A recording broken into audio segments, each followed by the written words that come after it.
ओम श्री गुरुवे नमः। ओम श्री गुरुवे नमः। ओम श्री गुरुवे नमः।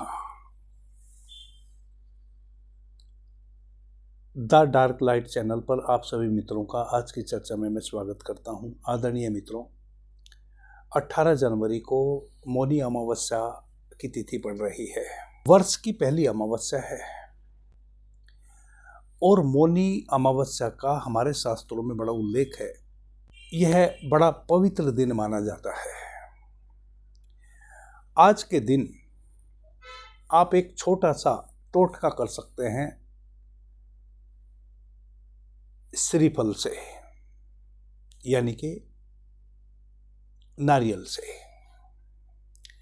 जिन पति पत्नी के बीच में हमेशा द्वेष रहता हो, हमेशा झगड़ा बना रहता हो, छोटी छोटी बातों पर पत्नी पति की भावना को ना समझ रही हो, पति पत्नी की भावना को ना समझ रहा हो, और छोटी छोटी बातों पर ही उनके झगड़े इतने बढ़ जाते हों कि बार बार पत्नी को घर रूठ कर अपने मैके चले जाती हो, या बहुत दिनों तक पति पत्नी एक साथ ही रह रहे हैं लेकिन एक दूसरे से बात भी ना कर रहे हैं।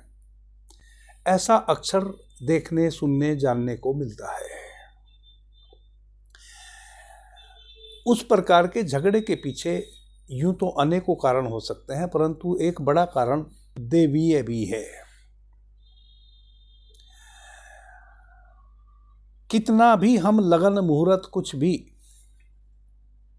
जतन भिड़ा लें, फिर भी कहीं ना कहीं थोड़ी बहुत चूक रह जाती है। तो वैसे नव दंपत्ति जो अभी अभी विवाह के बंधन में बंधे हैं, सभी मुहूर्त इत्यादि देखे गए हैं, परंतु कितना भी देख लें, कुछ ना कुछ तो कमी रह जाती है। कहीं ना कहीं जिन स्त्री पुरुषों को, जिन दंपत्ति के बीच में आपस में कलह रहता है निरंतर, कभी कभार कोई घटना घट गई, वह एक द्वितीयक बात है, परंतु निरंतर कलह और कलेश बना रहना पति पत्नी के बीच में, यह इस बात का द्योतक है कि कहीं ना कहीं उनके शुभ विवाह की जो घड़ी थी वह उनके लिए सूटेबल नहीं थी। कहीं ना कहीं उसमें चूक हो गई है, उनका लगन मुहूर्त इत्यादि सब देखने में, समझने में। अब विवाह तो हो चुका है, उसमें तो कुछ किया नहीं जा सकता, परंतु कुछ छोटी छोटी चीजों को अप्लाई करके हम उस नकारात्मक स्थिति से स्वयं को उबार सकते हैं। वैसा ही यह एक छोटा सा टोटका है श्रीफल से, नारियल से। यदि किन्हीं दंपत्ति के बीच में कलह रहती है और निरंतर ही रहती है और बिना किसी कारण के, और वह स्वयं भी कई बार पाते होंगे कि जिस विषय पर उन्होंने इतना कलह और क्लेश कर दिया कि पत्नी रूठ कर अपने मैके तक चली गई और फिर उसको वहां से मना के लाना पड़ा, इस बीच में बहुत नुकसान भी हो गया, आर्थिक और सामाजिक, और पता चला कि जिस बात पे इतनी बड़ी घटना घट गई वह कोई बात मूल्यवान थी ही नहीं।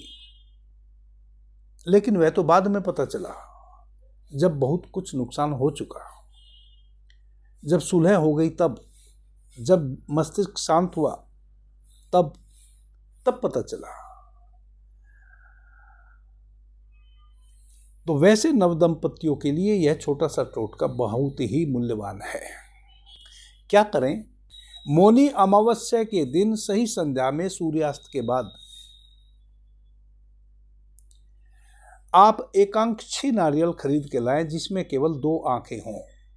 अक्सर आप नारियल देखते होंगे तो उसमें 3 बिंदु होते हैं, 3 आंखें होती हैं। आपको मार्केट से खोज के 2 आंखों वाला, जिसमें केवल 2 चिन्ह हो, वैसा नारियल खरीद के लाना है। और ऐसा मत समझना कि वैसा नारियल आता नहीं है, आता है। भले आपको ना मिले, आपके खोजने में कहीं कमी रह जाए, परंतु वैसा नारियल आता है। जो पूजा इत्यादि, जो पूजा पाठ का सामान बेचने वाले दुकानदार होते हैं, वह उसको संभाल के अलग ही रखते हैं। आप मांगेंगे तो वह आपको दे देंगे। थोड़ा हो सकता है पैसा आपसे कुछ अधिक ले लें, 10-50 रुपये, तो 2 आंख वाला नारियल आप खरीद के ले आइए। उस नारियल को लाके पति पत्नी सही सूर्यास्त के बाद उत्तर दिशा की ओर मुंह करके एक लाल वस्त्र में नारियल को रख दीजिए अपने सामने। एक छोटा सा सरसों के तेल का दीपक जलाइए। पीली सरसों के तेल का दीपक जलाइए। उस तेल में थोड़ी सी एक चुटकी पत्नी के हाथों से और एक चुटकी पति के हाथों से दालचीनी का पाउडर रख दीजिए और दोनों पति पत्नी उस एकांशी नारियल के सामने हाथ जोड़कर बैठ जाइए। भाव कीजिए कि आपके मस्तिष्क में जो पत्नी को लेकर हमेशा नकारात्मक विचार आते रहते हैं, वह जो भी करती है, जो भी कहती है, आप उसका उल्टा समझते हैं, वह सारी आपकी मस्तिष्क की नकारात्मकता जो आपकी पत्नी के प्रति आपके पास है, वह यह नारियल अपने में शोषित कर रहा है। वैसे ही पत्नी यह हाथ जोड़कर भाव करे उस नारियल के साथ, उस नारियल से, उस नारियल को हाथ जोड़ते हुए यह भाव करे कि मेरे पति के संबंध में जो भी मेरे भीतर नेगेटिव विचार निरंतर आते हैं, जो मैं बाद में समझ पाती हूं कि उनकी कोई गलती नहीं थी, लेकिन उस समय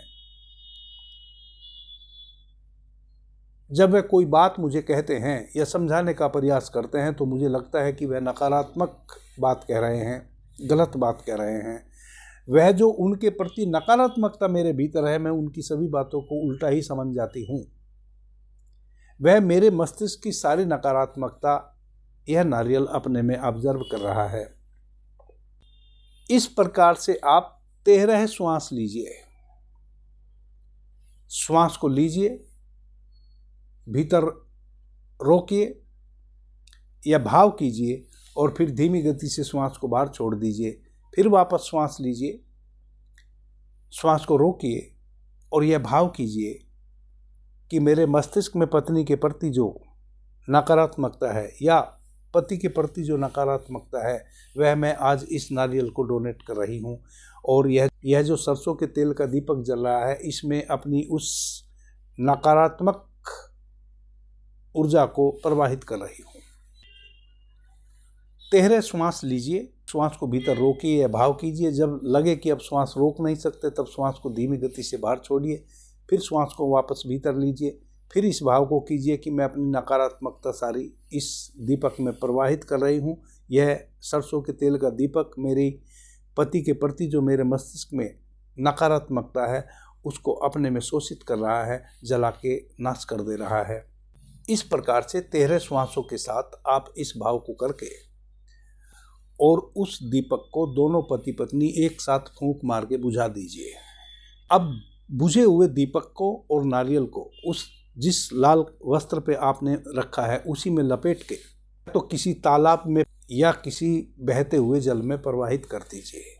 हो सकता है जहां आप निवास करते हैं वहां कोई नदी, नहर इत्यादि ना हो, तो आप उसको तालाब में प्रवाहित कर दीजिए। उसी समय यह टोटका करने के बाद उसको आप कपड़े में लपेटिए, एक झोले में रख लीजिए और किसी तालाब या नहर या नदी के किनारे जाइए। दोनों पति पत्नी एक साथ झोले में से निकाल के उस नारियल को यह कहते हुए प्रवाहित कर दीजिए, आज से हमारे मस्तिष्क की सारी नकारात्मकता हम आपको समर्पित करते हैं। इसको आप ही संभाल के अपने साथ ले जाइए। बड़ा अद्भुत टोटका है। कल से आप देखेंगे कि आपके घर में पति पत्नी के बीच में जो कलह कलेश होता था वह शांत होना शुरू हो गया। जिन छोटी छोटी बातों पर आप हमेशा लड़ते थे, झगड़ते थे, एक दूसरे की बात को समझ नहीं पाते थे, अब आप उन बातों को उसी वे में समझ पाएंगे जिस वे में वह बातें कही जा रही हैं, चाहे पत्नी पति को कह रही है या पति पत्नी को कह रहा है। बड़ा अद्भुत टोटका है और यह केवल मौनी अमावस्या में ही करने का है। यूं तो आप इस टोटके को किसी भी अमावस्या में कर सकते हैं, परंतु मौनी अमावस्या में ग्रह नक्षत्रों की जो स्थिति है वह बड़ी अद्भुत है। आज के दिन यदि आप करें तो बहुत ही अच्छा है। यह टोटका आपको सूर्यास्त के बाद करना है और जैसे मैंने बताया है वैसे करके उसी समय उस नारियल को दीपक सहित प्रवाहित भी कर देना है।